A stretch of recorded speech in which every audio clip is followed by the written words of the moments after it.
Welcome to Book Talk. My guest today has been accused of bathing in the blood of the victims of Bush and Blair's wars, of being enough to make a good man into an anti-Semite.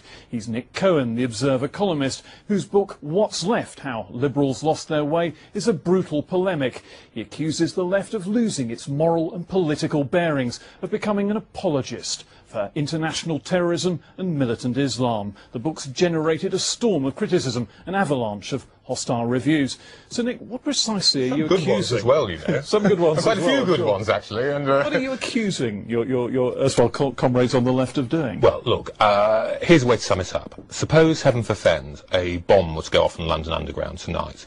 You know as well as I do that the airways would be filled with people who think of themselves as left-wing or liberal, and be blaming Tony Blair or blaming George W. Bush, and turning their eyes from a global movement that is misogynist, homophobic, racist, totalitarian, and has taken a large chunk of Adolf Hitler's conspiracy theories. In other words, a movement that is the sworn enemy of left-wing and liberal people, a movement that is from liberal nightmare, and they can't confront it. And more importantly, as we've seen most graphically in the case in Iraq, they can't offer any support to its victims. They can't find a way of having a principled politics which opposes George W. Bush and Tony Blair, and God knows, and I don't underestimate them in that book, there are reasons enough to oppose them, while standing up for people in the poor world who are liberals themselves, or feminists themselves, or socialists themselves, and wishing them good and helping them on their way.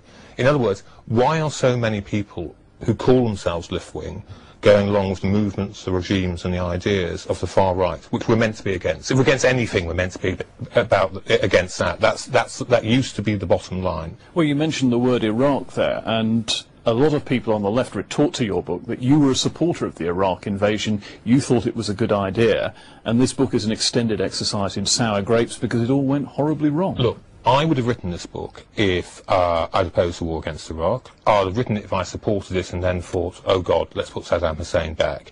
Let me give you some notion of how bad things are getting out there, because I sometimes don't think people in Media London understand. A British boy, but the son of a Pakistani immigrant family, a British Muslim, came to see me after this book was printed and shook me by the hand. Now, he was one of the organisers of the anti-war protest, so according to that diagnosis you've just given, we should have nothing in common. But he said, look, Nick, thank God you've done this, because it's getting absolutely terrible out there. First of all, he's been purged from the anti-war movement, because though he's a Muslim, he's not from the far right, he's not from the Muslim Brotherhood of Jamaati Islami, so he's out. We've got a movement, an alliance of the far right and the far left merging in the inner cities. But the second, and he says that every weekend I go into British Muslim communities and argue, and every weekend I lose.